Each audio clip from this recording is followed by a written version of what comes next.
Hello guys, welcome to my blog. और रात सुबह से हो रही है बहुत ज़्यादा बारिश। और बारिश ख़त्म होते ही मेरी बेबी को घूमने जाना था। वो काफ़ी देर से रो रही थी तो हम इसे लेके बाहर गए और मेरी बेबी ने आज बहुत मज़े किए। फिर मेरी बेटू को बाइक चलाना सिखा रही थी मैं, पर फिर मुझे याद आया मेरी बेटी की उम्र थोड़ी ज़्यादा कम है तो ये इस काबिल नहीं है कि बाइक सीखे।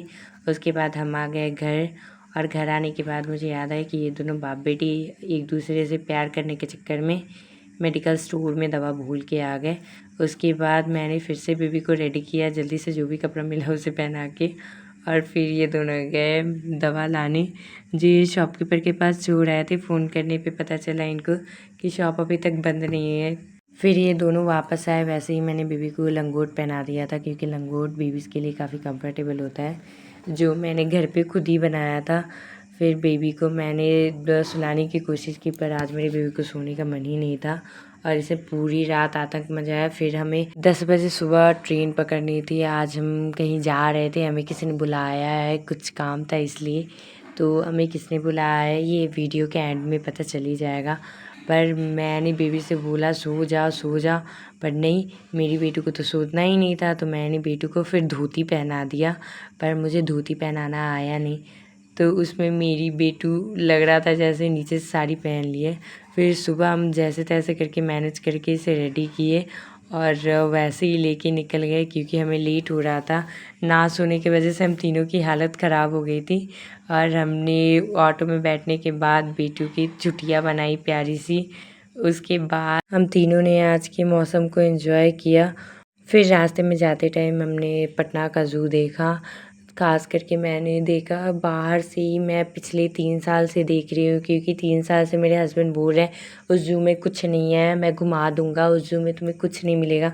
पर आज तक कभी मेरे हस्बैंड ने मुझे बोला ही नहीं कि चलो चिड़ियाघर घूमने चलते। उसके बाद मैंने बेबी को सुला दिया था क्योंकि बेबी रात भर नहीं सोई थी तो दिन में उसे नींद आ रही थी। थोड़ी देर बाद हम पहुँच गए थे पाटलिपुत्रा जंक्शन।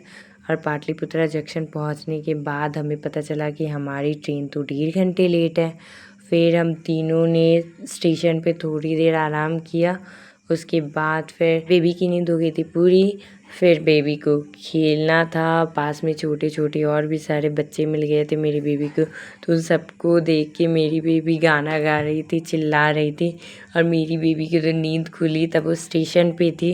तो मेरी बेटू इस बात से कंफ्यूज थी कि वो सोते सोते यहाँ कैसे पहुँच गई। और सामने एक सवारी गाड़ी लगी हुई थी तो उसे ट्रेन देखने में बहुत ज़्यादा मज़ा आता है। फिर हमारी सवारी गाड़ी भी आ चुकी थी और हमने सोचा कि चलो 1.5 घंटे लेट पर टाइम पे पहुँच तो जाएंगे। 1.5 घंटे लेट होने के बाद भी हमें पता चला कि ये ट्रेन तो हर जगह 30 मिनट 15 मिनट करके रुक रही थी। और गर्मी में इसने परेशान कर दिया था, रोक रोक के किसी भी हाल्ट पे रुक जा रहा था 1 घंटे 1.5 घंटे। और सोनपुर में तो इसने हद ही कर दिया, 2 घंटे रुक गई। 2 घंटे बाद जब ये चली तो हमने सोचा चलो अब ये फिर कहीं ना कहीं रुक ही जाएगी। पर फाइनली ये ट्रेन सोनपुर के बाद हर स्टेशन पे थोड़ी थोड़ी रुकने के बाद स्टार्ट हो जा रही थी।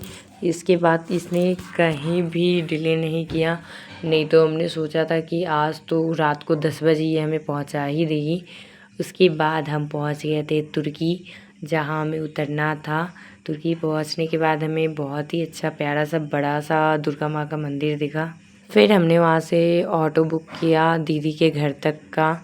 और रास्ते में हमें दीदी को कॉल किया तब दीदी का फ़ोन ऑफ आ रहा था। फिर हमने सोचा चलो अब तो हम फंस गए रास्ते में ही। फिर हमने जीजा जी को कॉल किया और पूरे 10 मिनट के बाद हमें पता चला कि हम जहाँ खड़े थे उसी गली में हमें टर्न करना था।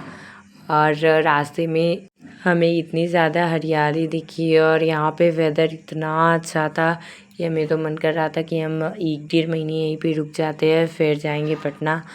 पर ऐसा पॉसिबल नहीं था क्योंकि मैं यहाँ पे 1 हफ्ते के लिए आई थी क्योंकि दीदी को जाना था ट्रेनिंग में। फिर हम घर आते ही दीदी को 50 केजी सुनाने के बाद बेबी के साथ खेलना शुरू कर दिए थे और मेरी बेबी छत पे योगा कर रही थी। योगा करने के बाद मेरी बेटू को आ गया था निन्नी। तो आज का ब्लॉग मेरी बेबी की निन्नी के साथ ही ख़त्म होता है। मिलते हैं कल के ब्लॉग में, आज के लिए इतना ही।